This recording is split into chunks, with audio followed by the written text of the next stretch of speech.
Hey guys, your old pal Brian. It appears my ghetto sponge wind screen for my camera microphone has worked perfectly. Imagine my joy.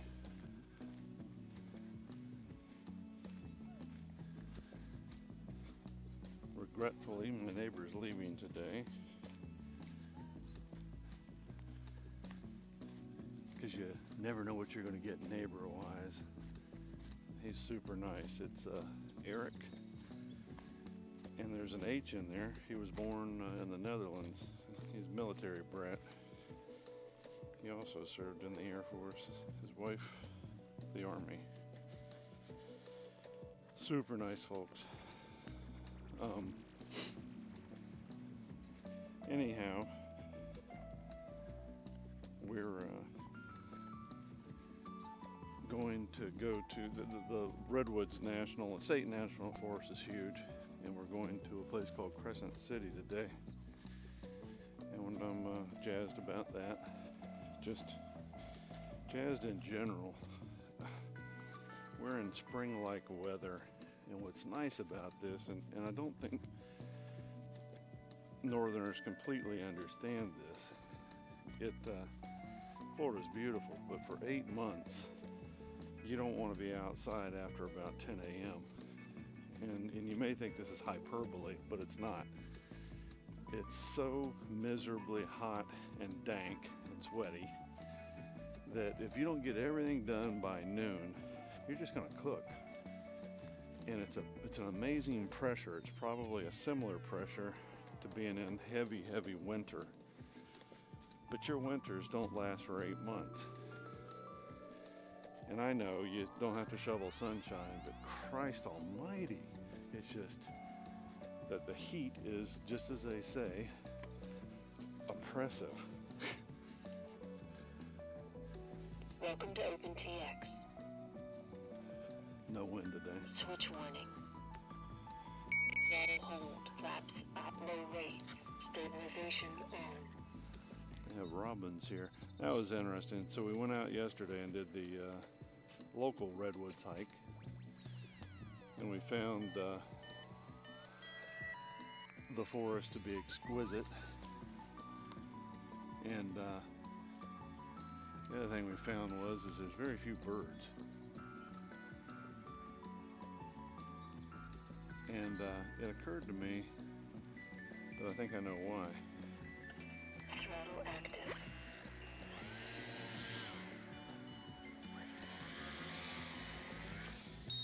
There's almost no insects.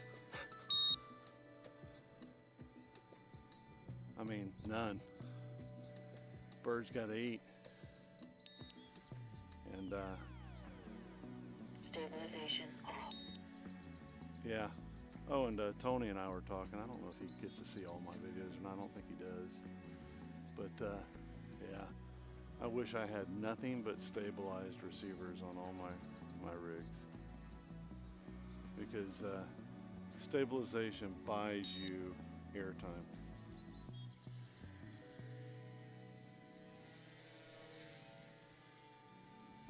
It does, because you can fly when you shouldn't be.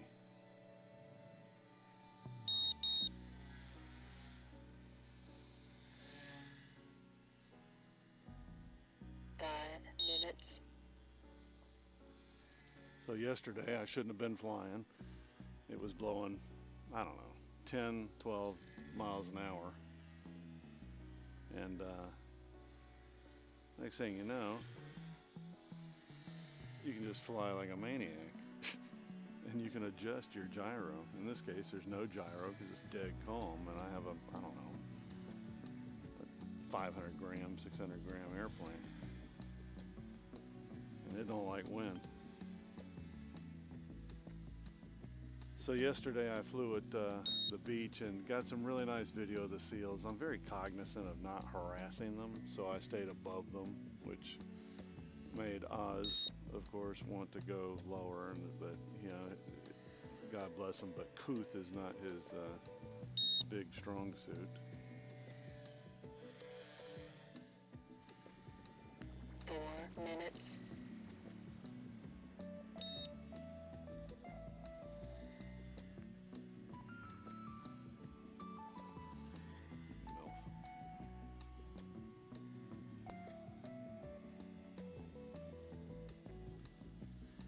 He was like, oh, you need to go get about 3 meters above them. No, you don't. You're harassing wildlife. Bad enough that we are hell on them anyway. But what I can do is I can zoom in a little closer. The problem I ran into. Throttle hold. That's the cool thing about this. It's just about impossible to hurt, particularly if you're flying grass. Throttle active.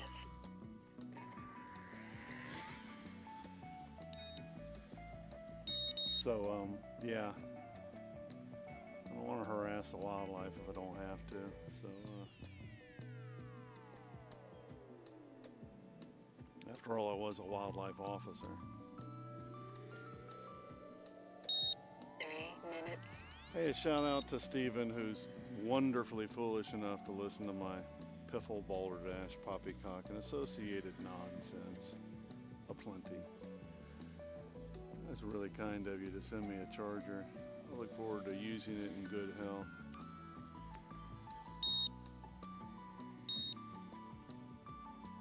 Yeah, I can carry a couple of 2200s with me. Actually, I can carry 4.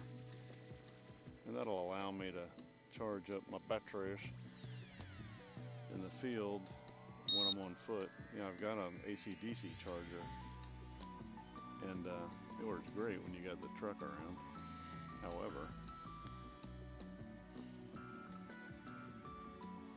yeah, what a lovely guy. Really nice personalities. I've not met one on the road. Tahoe Ed is just amazing, and it's completely backwards in 2 how minutes. his one detractor might understand who he is and what he is. Super nice guy. Yeah, in fact, I'm concerned a bit for him. Oh, and I don't want to bring the party down, but if you don't think COVID-19 is real, and you probably already heard my blather on tier, but we'll do it again. So there's tier 1 through 4. Yeah, you have. 4 is the lady at the restaurant that you see every 2 weeks. Tier 3 friends is your friends of a friend, people you know of but never met really, or maybe have met them briefly. Tier 2, those are your friends, and Tier 1 are your very close friends and family. The way human beings are wired is if they can't see something, smell something, or touch something, it don't exist. Apparently they haven't gotten Jesus. But with that said, in our very secular society, 1 minute. they don't think that COVID exists until it gets to them through one of those 4 tiers. And some of them are hard-headed. It may have to be tier 1. So I've had COVID make it to my close friends / family, and luckily it seems like they're weathering the storm. However, my tier 3 friend, Wayne and Maggie, Wayne passed away last night, and through complications of COVID, and it's just horrifying. I was talking with my wife about it, though. It's interesting, you know, as human beings. I said, you know, I hate it that it's preying on the elderly and the infirmed, but I said, you know, what would be worse is if it were preying on children. Much worse. All right, battery's dying. Landing. Timer 1 elapsed. Throttle hold. Yeah. I don't know how we would tolerate it as a society if it was killing our children. I think that, you know, it would be mentally devastating to Telemetry us. lost. I mean, absolutely devastating. So if you had to take out a certain demographic, you know, if you didn't have a choice, frankly, please, it's not killing our children. Telemetry recovered. Switch reading. Yeah, I really hadn't considered it much. other than to say in my mind, man, I'm glad it ain't killing kids and babies. Throttle active. So there's that.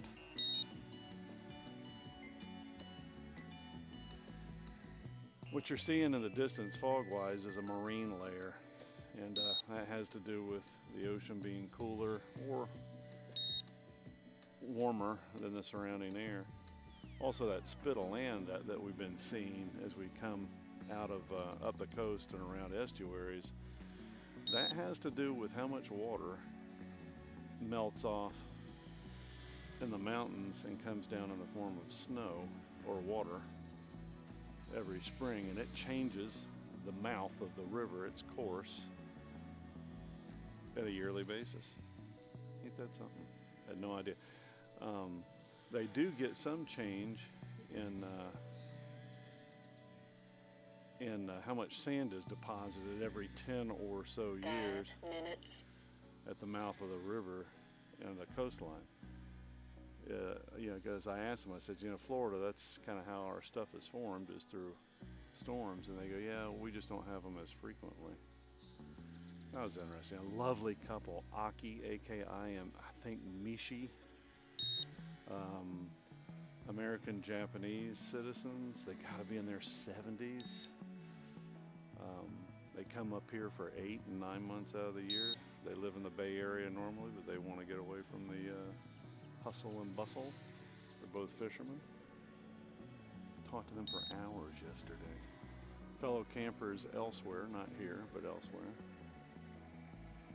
Oh man, what just lovely people. I told Sherba, I said, there's a really good chance that one or the other, if not both, had been interned in the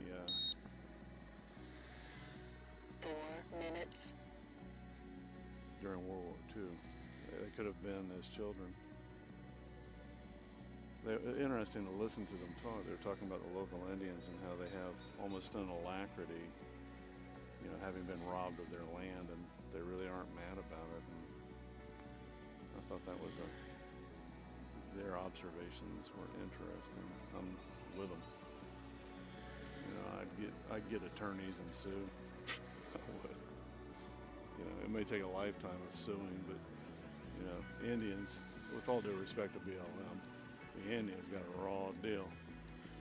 They were victims of genocide, and you know, at least the slaves were valued to a degree.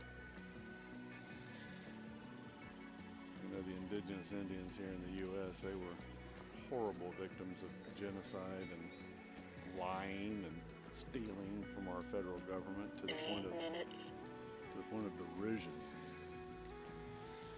I mean, it's just awful. Yeah, so I'm stretching that rubber band out a little bit. You can hear the tone changing.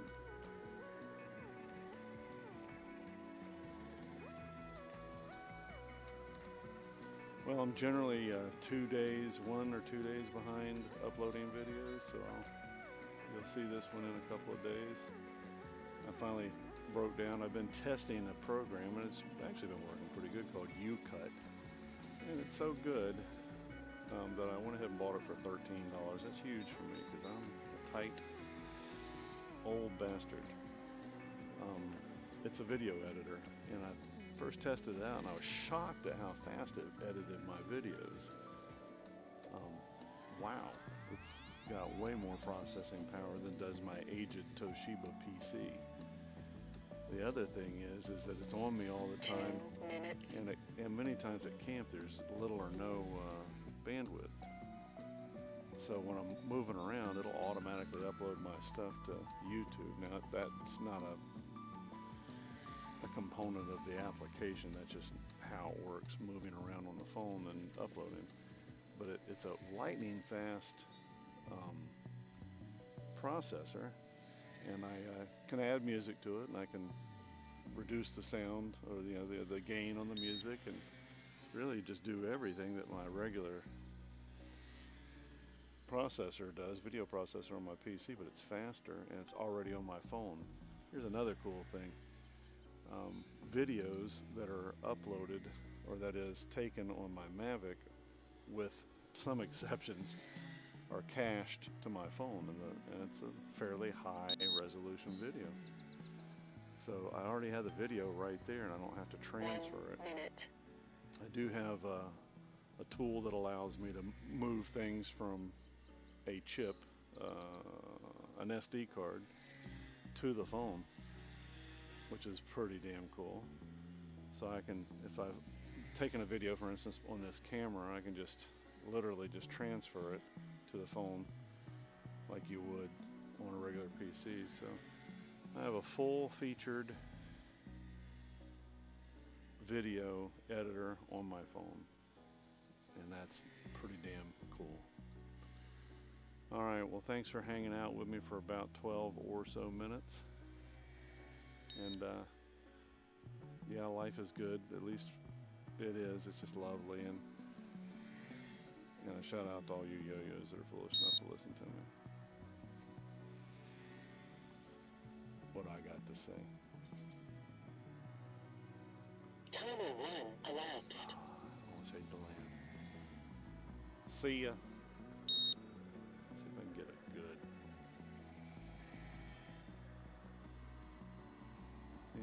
Seems like the more you use the batteries, the better they get.